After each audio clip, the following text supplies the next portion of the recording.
Hey, welcome in. Well, one of the many flaws of modern mainstream media is that they're extremely credulous when it comes to self-appointed leaders or activists. For them, it's enough for anybody to just pick a minority group and then dub themselves a rights activist for that group, and then just behave as if this person is like an elected official. Like with trans, like all the trans people got together and voted this person as their spokesperson, as their press secretary. You know, they never asked the question, well, is it just you? Like, do you really speak for all these people that you claim to speak for? They never asked that question. They just credulously believe everything this person says, which I think is extremely damaging. Because every group, no matter how small, and trans people are a very tiny percentage of the population, but every group is made of individuals. And sane people recognize that you can't take any group and assume that everybody in that group thinks exactly the same, because of course they don't. And I think this lack of journalistic integrity on the part of the mainstream media is ultimately quite harmful, because the worst lunatic self-appointed leaders or activists make everybody that they claim that they're representing look as crazy as them. That's the picture that's painted. And the media is absolutely complicit in this. And it's not helpful. I mean, look at this story. J.K. Rowling accuses trans rights activists of doxing after they post her home address on Twitter. I think there's probably, I'm going to even go ahead and guess, a majority of trans people don't appreciate this. You know, would not want people thinking that this represents their thoughts or their goals.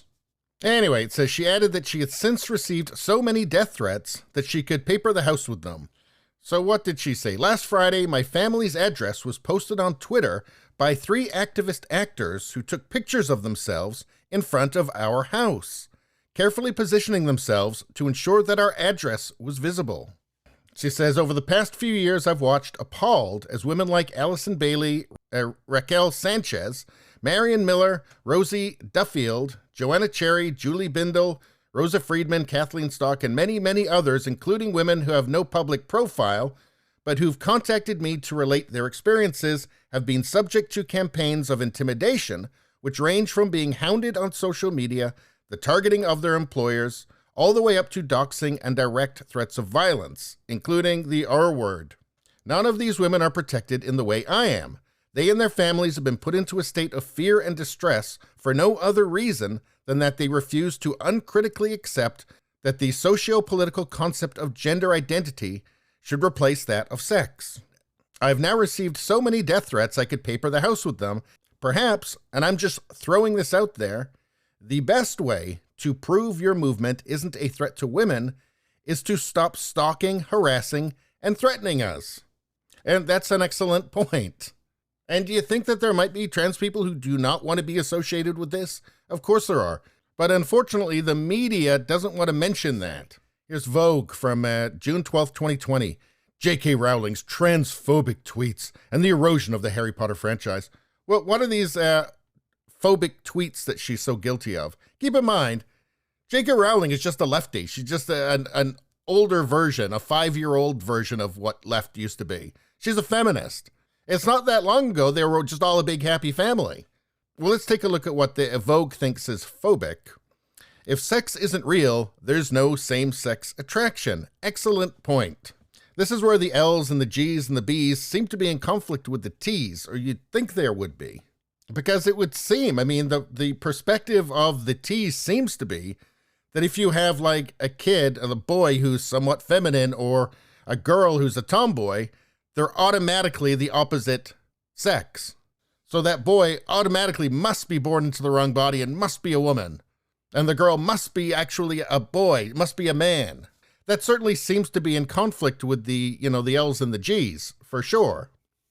But anyway, if sex isn't real, then the lived reality of women globally is erased. I know and love trans people. Well, that doesn't sound very transphobic, but anyway. But erasing the concept of sex removes the ability of many to meaningfully discuss their lives. It isn't hate to speak the truth. Well, Vogue would disagree with you. How about NBC News? J.K. Rowling accused of transphobia after mocking people who menstruate headline. Let's see. Twitter users claimed that Rowling's tweet was not only exclusionary to transgender people, but also to cisgender women who don't have periods. Well, if Twitter users are claiming that, well, I guess we better take it seriously, right? So what was Rowling's crime here? Well, there's a headline, creating a more equal post-COVID-19 world for people who menstruate. People who menstruate. And what was her response to this? People who menstruate. I'm sure there used to be a word for those people. Someone help me out. Wumbin, Wimpund, Woomud. So I don't know about you, but I don't find that hateful. I don't find reality hateful. Reality is just reality. And this is the great divide now between kind of the older school leftists and the modern leftists. You know, the more old school leftists were still delusional about like socialism and the wage gap and other disgrace theories. But I guess they still remember, biology class, right? Which I guess is why the modern left is trying to put their propaganda into, K through 12, because then you can just avoid that problem of people knowing things or saying, wait a second. I mean, I've been fine up until this point, but this is a little bit too far. I know who menstruates. And also, too, it shouldn't be surprising that an author doesn't want to completely degrade the English language. So just to end this off, not only are they doxing her, revealing where she lives so that crazy people can go there, and all because she believes that humans are a sexually reproducing species that are sexually dimorphous with male and female, which is what a sexually reproducing species is. So because of that, she also can't go to the 20-year reunion of the thing she created. That's right. That's how petty this is. Here's the headline. 20-year Harry Potter reunion is officially coming and J.K. Rowling isn't invited. Yeah, all she did was create Harry Potter. That's all she did. Every single person invited to that should refuse to go. If she's not there, they should refuse to go. It doesn't get much more petty than this, does it? It's pathetic. And look, I'm not a J.K. Rowling fan. I'm not a Harry Potter fan. I always just saw her as an annoying lefty.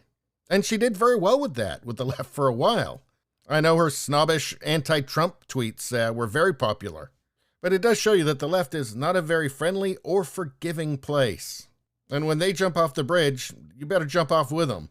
Anyway, that's all I got to say about that. Please subscribe, like, and share. That really helps me out. If you just like to listen, there's the podcast Radio Baloney. It's on pretty much every platform. If you look for it, you will find it. Thank you very much. I'll see you next time.